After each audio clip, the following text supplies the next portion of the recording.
And now there are three. Welcome back to America's Forum. I'm J.D. Hayworth. And I'm John Bachman. As promised, Morgan Thompson joining us here on the set for some more detailed information about that mudslide in Washington State. Hi, Morgan. Thank you, John. At least 14 people are dead after a mudslide in Washington State. The search for survivors continues, with many using chainsaws and their bare hands to dig through the wreckage.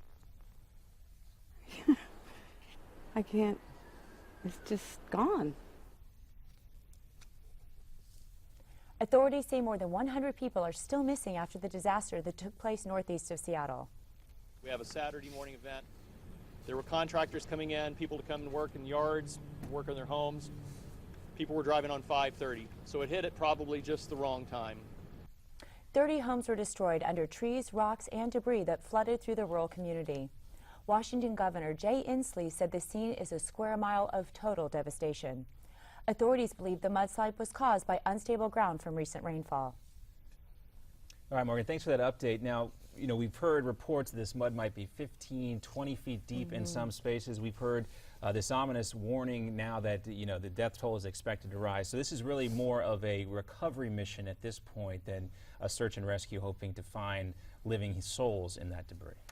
Unfortunately, that really is where the focus has shifted, yes. I mean, there's still hope for survivors, but at this point, it's looking more likely to be a recovery mission. And Morgan, it prompts a question that is so emotional. People look at these scenes, they see what happened, and the question that everybody asks is, how on earth could something like this happen in the year 2014 in that particular area of Washington State? Yeah. Well, it's true, and that's so interesting you say that. As I mentioned before, it's due to heavy rainfall, unstable conditions.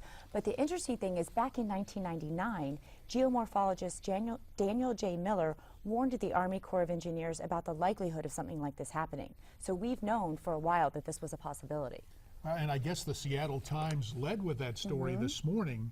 And so they're going back and taking a look at what transpired. And as you read the lead here, Morgan, they're saying that home building was permitted even after another type of slide back in 2006. So, boy, this really compounds it from a public policy standpoint. And sad to say now, in our litigious age, the lawyers are going to flock to this area saying, wait a minute, did the planning commissions understand what was at stake here? You know, and I'm assuming maybe they didn't, or maybe they didn't take it seriously, or maybe I don't know how specific he was as to the region. I mean, he definitely said this is very real. This is a very much a likelihood, but how seriously they took it, well, obviously they didn't. And in that warning, Morgan, was anything more specific about what the scientists were looking at that would set up these conditions where this could happen? I guess just, you know, the lay of the land, the, you know, the topography, if you will, just leads to that. If you get heavy rainfall, you know, like certain areas are more prone to avalanches just by the lay of the land. Similar type situation here. And what is interesting, climatically, in a place like Washington State in the Pacific Northwest, such wet winters, and really only in the summer on average do you get a couple of months in really from mid-June to mid-August where the rainfall abates. So many people living in the Pacific Northwest accept that volume of rainfall as just a fact of life. But in this case, well, it's the norm, not the exception in that part of the world, absolutely. You know, when you hear about these types of mudslides, you know, with this much death, this many missing people, you hear about it a lot in third world countries where they don't have the detailed planning and permitting process that you're supposed to have, as we do in this country, to build these homes. Another thing you hear about in this country is a large fire might kill the vegetation, and that precipitates a mudslide or a landslide. Absolutely. But what we know that rain was involved, but what else caused all this land and these rocks to come crashing down? That, I guess, is where the investigation is going to lead next. Absolutely, and part of the problem, you know, with the recovery efforts, it's still very unstable. I mean, it could happen again. And at any moment, there could be another slide. So that's part of the problem. You know, we can't bring in heavy equipment. People are literally digging through the rubble with their hands and with chainsaws because you can't get in heavy equipment.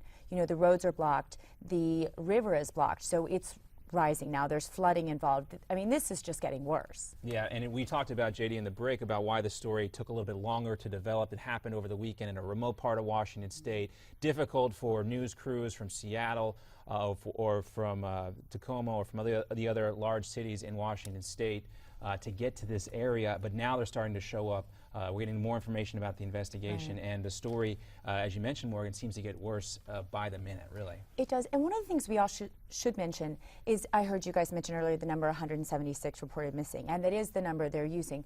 However, they believe it's going to be actually much smaller than that, maybe around 100 people, because of over-reporting. You know, say I report you missing and JD reports you missing. They really can't sift through that quite yet. Also, it's a resort town. It's a lot of people that are there. They don't know how many of those homes were occupied because they're not always, you know, a lot of them are vacation homes.